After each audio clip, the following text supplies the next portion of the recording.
So I'm gonna start with a few mods that's been done with the car. You know, I'll give you my top 5 mods that I did that I really enjoyed the most. You know what I mean? Top 5. I'm not gonna talk about every mod that's been done to the car today. Maybe I'll do another video talking about all the mods, but my top 5 mods that I did to the car, I didn't regret doing it, and I love it. We are gonna go with that Killer Bee oil pan, you know. So when I got the Subaru, I didn't know nothing about Subarus, you know what I mean? I just, you know. So first thing I did was get the Killer Bee oil pan because I did research and people said when you take corners fast in this car, the oil goes on one side and, you know what I mean, it takes a while to get to the bottom of the oil pan. So you might stop your car, you know what I mean? So I'm like, oh, Killer Bee oil pan, $600, why not? Chicking. I got a $600, I think it was $600 or $700 for the Killer Bee oil pan. I might say $500 or $600. Between $500 to $700 is what I paid for it.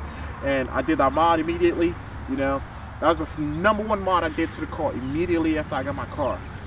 So the next mod that I did to the STI was I did cylinder 4 coolant mod, you know. So what that does is basically all the 3 cylinders get enough coolant in there. The cylinder 4 is the only one that gets barely any coolant, you know what I mean? When I say coolant, you know, oil gets there obviously, but coolant doesn't go in there. So it has no coolant, you know what I mean?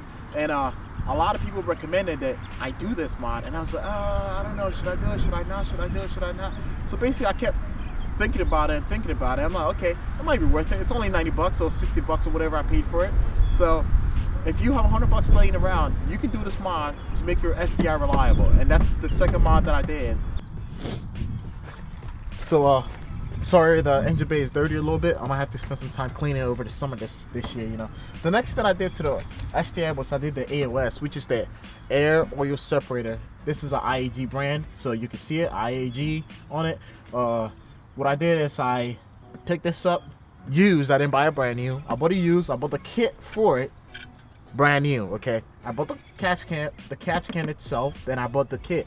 So these are all new lines on here. Okay, so basically I got that and I installed it.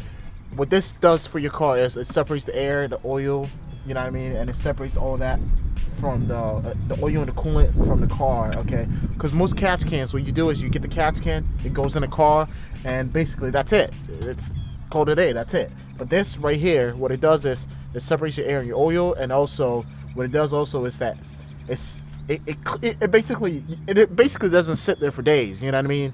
Most catch cans sit there for days until you come and clean it out, but this one doesn't. It recirculates back into the engine, so you never really lose oil in the STI, you know what I mean? And that's another thing that I did. Another reliable mod that I did is I got the Cobb short through shifter.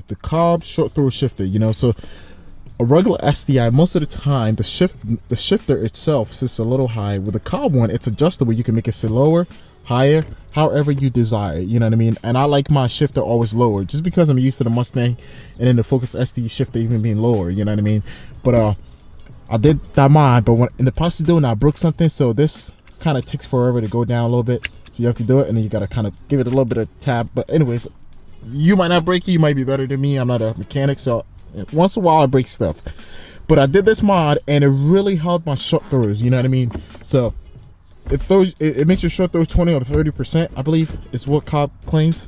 So 5th, 6th, you know, it was hard for me even to find 5th and 6th. So 1st, 2nd, 3rd, 4th, 5th, you know what I mean? It made my throws a little shorter, and I love this mod because it's a great mod, you know what I mean? It's a great mod. It's a really great mod, and I love it, you know. It's easier. The shift knob on here is a little heavier too, so you know, you get the feeling and the, you know what I mean, the notchy feeling that I've been used to, because the STI shifters are not really notchy. This gives you that notchy feeling that you expect from any fast car. And then reverse all the way to the right, and then to the bottom reverse, you know what I mean? So I do enjoy this mod. This is another mod that I did. So another reliability mod that I did to the STI as soon as I got it was I went ahead and I changed all the brake pads on it, because it was a used car. I didn't trust the brake pads, you know what I mean, if the person before me got good brake pads or not. So I bought a new brake pads all around, all 4 are changed. The car's a little dirty, it's gonna get washed tomorrow. I'm in the dirt, so you can see all the dirt around it. But this mod is one of the best mods I ever did. You know, I upgraded the calipers, the pads on the calipers and stuff like that. So that's the last mod I wanted to share with you guys. It was cheap mod. I think it cost me altogether like $300 or something like that for all 4 pads. So 100 in the front, and then like I was 150 in the front, and then like 100 or something like that. So it was less than $300. You know what I mean? It was between $200 to $300 what I spent on the pads, and I can't remember what brand I got the pads from or where I got the pads from, but it was great pads. It makes noise in the morning when it's cold, but in the afternoon when it's not cold, you don't hear the noise. So it works great. I love it. The car stops instantly, you know what I mean? So it's a great mod. But today we're gonna end the video right here. It was supposed to be just a quick video to tell you guys about some mods, reliable mods I've done to my STI so far, and how much money I spent on it so far. So far, all the mods that's been done to the car, it's close to $1,200. You know what I mean? $1,200, not too bad for AOS, a used AOS, Killer Bee oil pan, the pads, the shift knob, and then the whole cop shifter upgrade, the bushings and the shifter itself. You know what I mean? So less than $1,200. So what can you get with that? You know what I mean? It's a great mod. I recommend it to anybody who just got a STI that wants to get this great drivability without doing suspension work, without doing any crazy mods to the car. You know what I mean? Keeping your car reliable too.